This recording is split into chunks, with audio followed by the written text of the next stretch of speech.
Well, hello, everybody, and happy Friday. It's Greg Gnyp, Chris Uszynski. Hi, mister. Hey, man, how are you?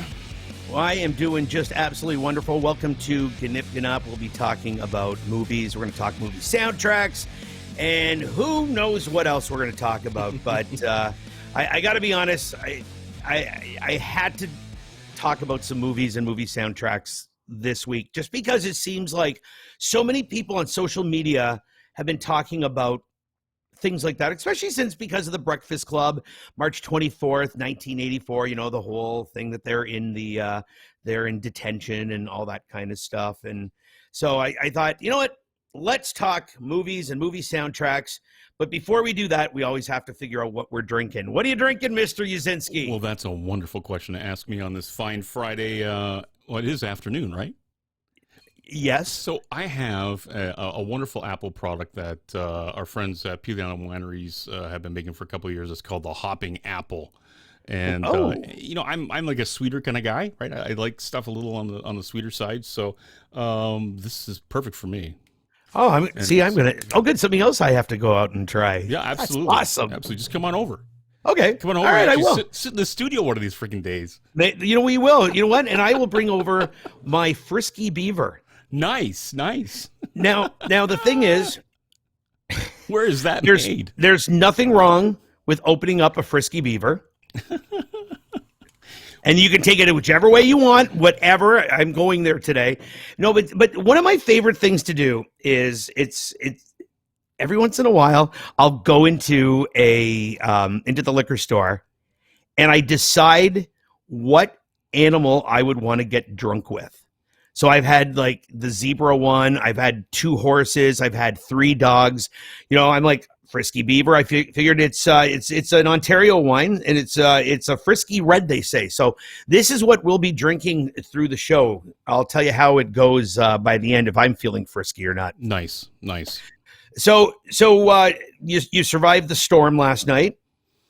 Yeah, I absolutely survived the storm. Really surprised at how much water came down, but that's all good. Right. We need it. We need it. The farmers need it. Everybody needs it. Well, and that was the thing. And I said the one thing now I said to my neighbor across the street, you know, he said, "Wow, man, is it ever cold?" And I said, "Well, everybody's complaining about not traveling right now." I said, stepping outside in our area feels like being in Vancouver. So I said, it's like, you know, taking a trip to Vancouver without even leaving the city. So, you know, there it is. It'll be 90 degrees soon.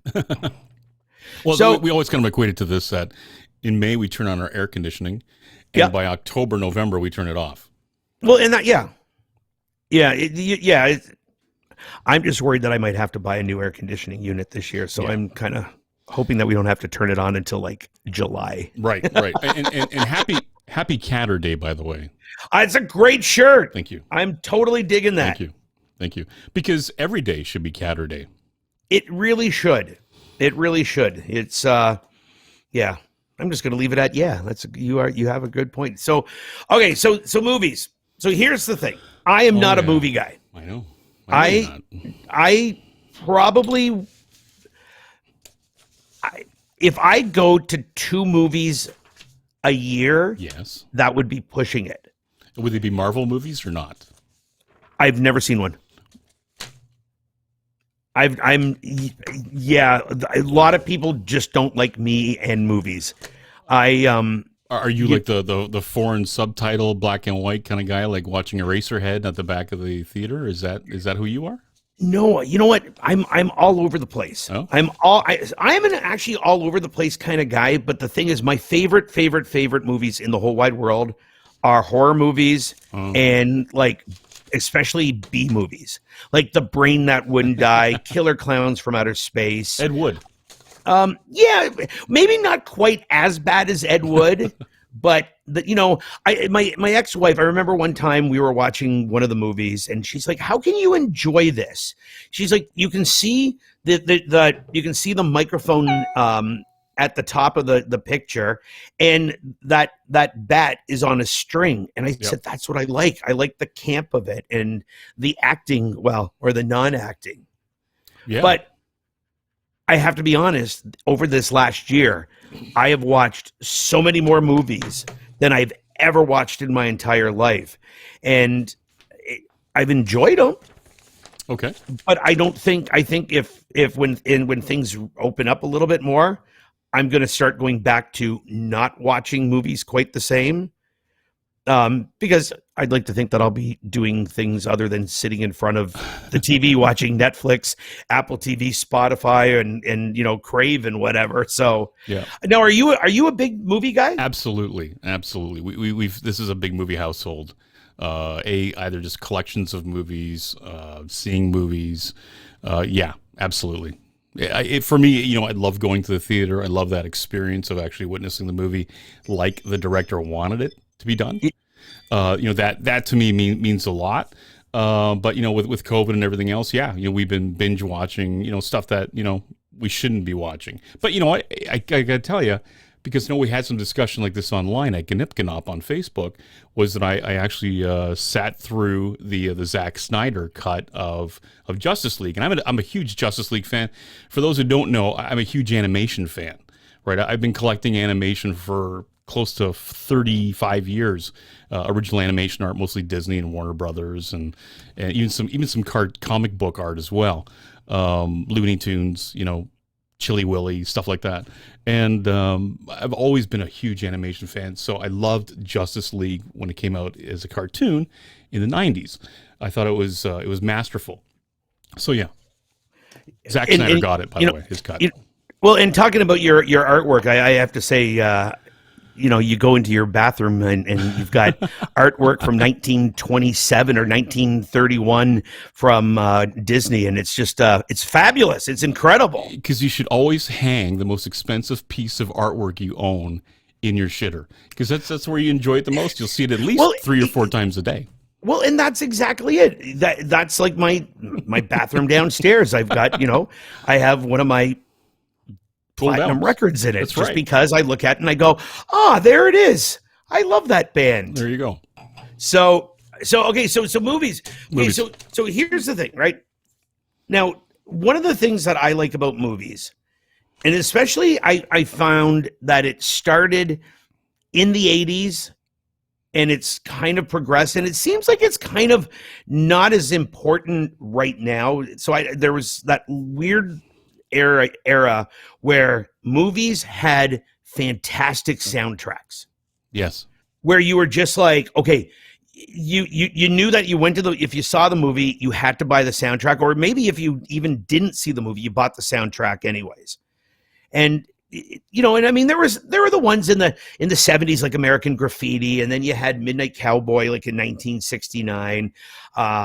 You had Saturday Night Fever for the disco heads, Superfly back, with all the funk and stuff like that. But Easy Rider. It's Easy Rider. It seems like in the 80s though, guys like John Hughes and things like, and other actors or other directors and producers started to go, hey, here's an idea. I'm going to take these bands and help you use their music to make the movie even more special. Right. And and I mean, and I got to be honest, I think some of the classic ones are Breakfast Club, Pretty in Pink, Simple Minds. and that those are some of them right there. Now, how important is the soundtrack to you? Oh, it makes the movie, and I'll tell you, to the point where it pisses me off if it doesn't actually show up in the movie. Because in a lot of times they'll put it in the trailer, put a great song in the trailer, and then totally disregard it in the movie. Let me give you a really good example. Wonder Woman 1984, loved the first Wonder Woman movie, can't stand, it's actually one of the worst movies ever made, Wonder Woman 1984. The theatrical trailer, one of the best ever out there, with New Order's The Beach right underneath it. It doesn't even show up in the movie. It takes place in 1984, one of the greatest years in musical history. Right. And there's no great music in it. Yeah, see, that would kind of make me go shake my fist. Oh. Right. No, and it's funny though that you say stuff like that. I mean, one of the classic soundtracks to me, one of my favorite movies of all time is The Kids. All about the kids growing up in New York and during the AIDS crisis, and the song "Natural One" was the biggest song from the soundtrack, played on stations like 89X, and then we played it on the river as kind of like a history type song. Never, ever, ever once is seen in the movie. But it was on the soundtrack, so kind of almost the whole reversal, right? Where I'm like, well, if it was, I don't know why you added it, but I'm glad you did because it's really good. Yeah, and I think about some of the classic soundtracks that are out there, and me being in radio, I was really lucky because a lot of the record companies, hooked up with the movie theaters or the movie production companies, right, would release soundtracks. And I think about how special some of them were. Like one of my favorite soundtracks, and it's regularly on a list, is Judgment Night. Came out in '93, I believe. Okay. But it was the beginning of that whole rock rap combination because, you had Sonic Youth doing stuff with Cypress Hill. Right. Or Biohazard and Onyx. And it was just this whole thing where you're like, wow, how did you dream this up? Right. But I'm glad you did. It was absolutely brilliant. And then, of course, a whole era was based around single soundtrack back in '92. That soundtrack influenced so many different people. And Singles, the movie. Yes. Okay. Yeah, the Singles movie plus the soundtrack, because let's be honest, that music, helped pave the way for, a whole era that is still, being loved today. Yeah, absolutely. So we had posted, one of my favorite movies on the Gnyp Gnop Facebook page, Forrest Gump, an incredible soundtrack right from beginning to end. And yes, what's that, Craig? Oh no, I agree. I agree. I think the soundtrack's awesome. I'm gonna be 100% honest right now. I've never actually seen the whole movie Forrest Gump. What? It's brilliant. It's a Zemeckis movie. It's absolutely one of those time-honored movies. I see it every year. Because of course I'm in the running industry, right? That would be like one of the number one movies that you'd have to have, on your shelf is Forrest Gump. It's all about running. No way. See, I want to like it because I like Tom Hanks. I want to like it. But I have to be honest, about 30 minutes into the movie, I honestly start to go like this. When he meets Elvis? You know what?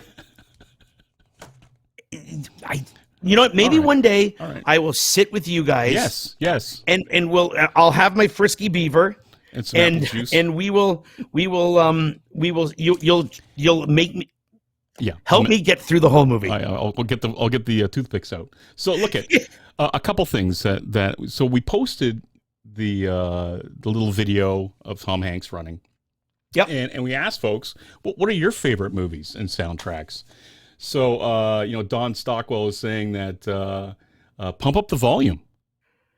Brilliant soundtrack. Did it for him, right? Because it says it opened up my genre from the hair metal bands. But it's brilliant. That is, yes. Yeah. And Nancy was saying Reservoir Dogs, which is great. Pulp Fiction, Forrest Gump. Cruel Intentions. There's one that I haven't seen in literally since it came out. Wow, that's good. I like that one. Jamie, The Crow, which, I got to tell you, Robert Smith wrote that song specifically for The Crow. It's still one of their biggest selling songs ever. What a great, and you know what? I watch that at Halloween every year, and it still holds up. Love that movie. Yeah. Now, and the thing is, it's wow. Now I want to watch The Crow. Jamie also talks about The Hackers, and Ryan talks about Run Lola Run, and Saturday Night Fever, and The Dark Knight. Now, so I have to be honest. Run Lola Run to me is still one of the greatest movies ever made, and one of the greatest soundtracks ever done. When I was the girl I was dating at that time, it was funny. We decided we wanted to go see that movie, and we went to the early show. Right. Got out of the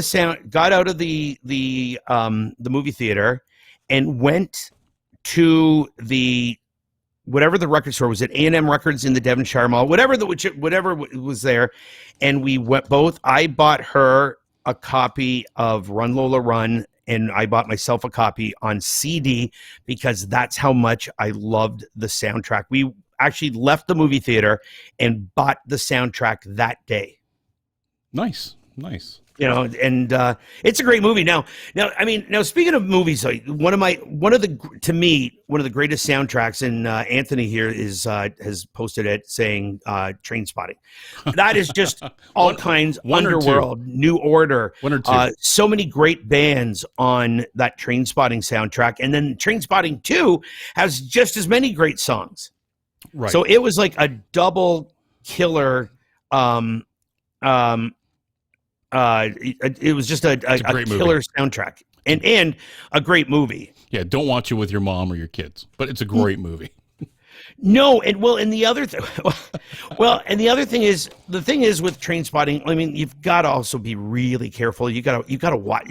Like sometimes I get confused about what they're saying myself, and I've seen the movie probably 75 times. Yeah, and AP Matt says Empire Records. Now I've recently watched it. Doesn't quite hold up, but I'll tell you, the music does. It's a great soundtrack. Yeah, that was a good one, and you know what that was actually a soundtrack that really helped the Gin Blossoms out. Yep, exactly. That song kind of pushed them to the next level of their success. And it's funny though, because like to me, there's a couple of soundtracks that I think are just absolutely brilliant, and the thing is, they're all kind of all over the place too. Like one of my favorite soundtracks is "Oh Brother, Where Art Thou?" Oh yeah, what a great that piece. All the twang and all that kind of stuff. Now, if I've got a headache, maybe not so much that, right? But every once in a while, you're cleaning the house or you're doing some yard work, and you got the one ding down, and it's just so much fun. Yeah, it is. And then of course the other one is that is going to be a classic, and it's going to stay a classic, I think, until the day music goes away, which will never happen. Is This Is Spinal Tap? Yeah, maybe. I don't know. You know what? Because no matter what, there's always going to be some people out there who are going to be like, I want to rock. Yeah. And it's going to stay that cult movie. Are the songs really that great? No, they're not. But are they great for that style of movie? Yeah. Yeah. And I can listen to a Spinal Tap CD and kind of giggle and remember that I used to be young. So I've got a list that I printed off from Vulture, which I use a lot for, especially when I was doing running flat radio a number of years ago, because they always had the most current music, and they always had some great authors and with really good music critics. And so they had published last year the 40 greatest album movie soundtracks around, and a lot of it I disagree with, but I will tell you what's not on here, and it's a beautiful move. No Tom Cruise movies are on here. So no Risky Business, which had a gloriously famous soundtrack.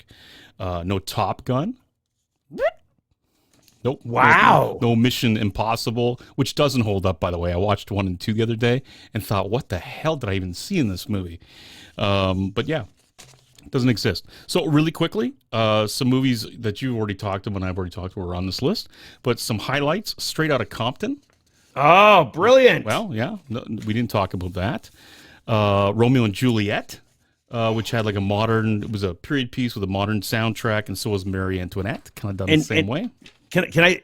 Yeah. One of the all-time greatest, sexiest songs is from Romeo and Juliet, is the garbage... when she's there, when she's like, "I would die for you," and it's just like, "Oh, Shirley Manson, I love you." Yeah. So okay, so there you go. So something with a little bit of Latin flavor, the Mambo Kings. Wow. Seen that? Rock and Roll High School is on here. How can you not love that soundtrack? I know. So look at that's on there. Dazed and Confused, Boogie Nights, Empire Records is also on there. Singles they gave a shout out to Guardians of the Galaxy, Mo Better Blues. There's a great soundtrack. Midnight Cowboy.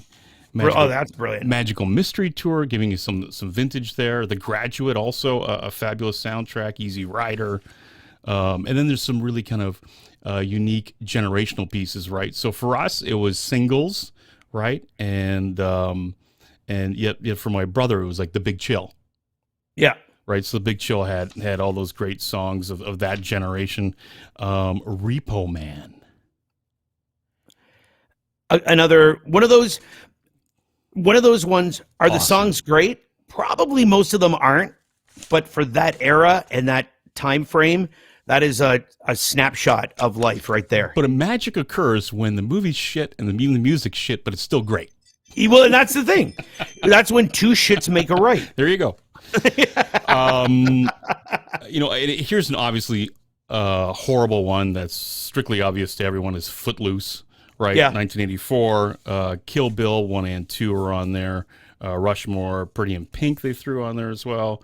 Oh Brother Where Art Thou was at number 5. Here, number 4 is Purple Rain. You got to give props to Prince for that. Yep. And then they go super vintage on the next bunch. In 1971, Shaft. Okay. And in 1972, Superfly at number 2. See, and when the one I was looking at, Pitchfork, had Superfly at number 1, and they have American Graffiti at number 1, which is 1973. So everything really kind of went old school. But you know what? I have my own list of what I think were the top 10 best movies soundtracks. All right, you want to go through this? Yeah, because I've got a couple of the ones that to me are must listen tos. Yeah. So yeah, you go, Mister. All right, I'm going. So I got to tell you, Tomb Raider 1 was fabulous, right? This is Galaxy Bound from the Chemical Brothers. It had some U2 on there, some Delirium, and it's a fabulous soundtrack. The other movie that no one ever talks about these days is The Haunted with David Bowie. David Bowie acted in it. It's a vampire movie. In the bar scene, Bauhaus is on stage playing Bela Lugosi's Dead. Incredible movie. That's awesome. Just for that alone. Transformers 1 really made Linkin Park's career. Yeah. Oh, very much so. Not on the list. We already beat to death Forrest Gump, of course. The Garden State. Yeah. One of my most favorite movies in the whole wide world. Every time I watch it, it makes me cry. Like I'm not talking just like, I'm talking, I have to wipe my eyes and I'm streaming. The blue paper towels. Yeah.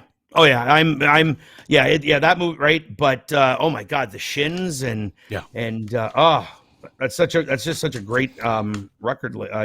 Great movie. But you know what? Buy the soundtrack. Get it off iTunes. Whatever you need to do. It's a fabulous listen. So somewhere in there, we talked a little bit about Pretty in Pink. Ferris Bueller's Day Off has got to be thrown in there as well. Sure. With the Hughes classics. And I got to tell you, my all-time favorite soundtrack, all-time, hands down, right. Grosse Pointe Blank. Brilliant. You're talking about, the Violent Femmes, English Beat, David Bowie and Queen. You're talking Faith No More, The Specials, The Jam, The Clash. Actually, a guy who told me to F off one, maybe twice, ended up writing the theme songs and doing all the orchestrations on it. So I won't mention him right now. He was in The Clash, and he's dead. But that's for a whole other show that we can talk about. and that would be because I need to now know these stories. Oh, that's a good George Strummer story. But yeah, so but the Clash are on here. Pete Townshend's on here. Echo and the Bunnymen, Susie and the Banshees, the Pogues. Oh my gosh, the Specials, Aha. I mean, it's a great movie. We watch it every single year. It still holds up. It's a great kind of hometown Detroit movie. Love it. John Cusack. Yeah, see, and it's funny because with me and soundtracks, I do two different ways of soundtracks. Either soundtracks like Grosse Pointe Blank, where because they've got so many great songs on it that are kind of like classic songs, or soundtracks that are, Saturday afternoon cleaning the house. Okay. And right, so like I said, Run Lola Run is still one of my favorite soundtracks. It's hard, it's pounding dance music, and it just is such a great way to keep yourself going. One of my favorite soundtracks is the Go soundtrack. It's Len, let's see, No Doubt is on there, Estero, Goldo, and Lion Rock. So it was kind of a little mix of everything, a couple of bigger hits and then a couple of those just under the belly of hitting the big names. Of course, Garden State, like you said, because Nick Drake and the Shins and Thievery Corporation, and it just had that nice that just good feel. Now, one of my favorite soundtracks of all time, and I have probably worn it out on cassette, on vinyl, CD, and then I've downloaded it, is Tron. Oh, yeah. I love the Tron soundtrack, but that's my, hey, I'm doing stuff around the house. It's kind of a Sunday afternoon, and it's that whole cross between synthesizer meets the symphony, and it's just that whole, it just takes me to a different place. And the other one that is just like that for me, and I absolutely love this soundtrack, is the soundtrack to Amélie. It's a French movie, and it's quirky and it's silly, subtitles, and it's fun. Is it black and white? No, it's not in black and white. But the music is very European, and it's like French folk songs and things like that, and a lot of that. But to me, I'm sitting in the backyard having a glass of wine. The dogs are all chilled out. And that is like that weird, and I don't know why it struck such a chord with me. The movie I love. I've seen the movie 50 times. I've listened to the soundtrack probably 500 times. Yeah. And it's just that whole thing but do I want to hear it all the time? No. Sometimes I'm going to turn on Garden State, or I'm going to turn on The Crow and, listen to stuff like that. So soundtracks to me are just, I've got a whole bunch of them. Now, the one thing I want to say is, you said about David Bowie back with The Haunting, and right? Yeah. So the auction is still going on. What? But you can buy a David Bowie suit right now. It's a suit that he wore. It'll never fit. Right? But this is what I love about David Bowie. He wore it to a bar. Somebody put a cigarette hole in it. He had somebody bring him another suit, and he left this one behind. So the people who had it finally said, we'll put it up for auction. And they're looking at probably between $20,000 and $25,000 for this David Bowie suit with a hole in it. So if you've got a spare $25,000, check it out. You can get that David Bowie that suit, or donate it to Gnyp Gnop. That would be awesome. Towards our alcohol fund. I'm thinking our lunch fund. I'm thinking that his waist is probably the size of my arm. Yep, definitely. So I'd be like, look at everybody, I'm wearing his pants, and I'd lift up my arm. Yeah. So there you go. So what are you going to do this weekend, Chris? What? All right. If you're going to pick a movie this weekend to watch, what would be your movie of choice? Oh wow! I might watch the first Transformers again. I might just do that, just as a lark. Nothing serious, nothing too complicated. Not sure. You, Mr. Movie Maven? I've got to be honest. You know what I've been craving lately, and I haven't watched it just because I've been seeing squirrels and something shiny. Yeah. Shaun of the Dead.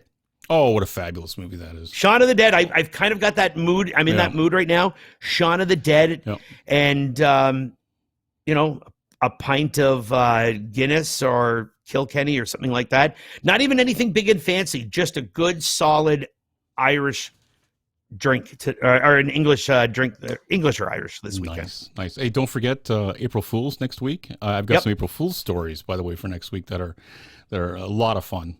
And we may have some guests coming on the show next couple weeks for lunch. Well, that's what we're working on. I think we've got a couple of musicians that that people will remember. Oh yeah, for sure they will. Awesome, Greg. That brings us to a close of yet another Gnyp Gnop. It's always a pleasure, my friend. Go finish your drink. I'm going to go and have some Frisky Beaver. That you are, my friend. Have a great weekend. Have a great week. Bye, everybody.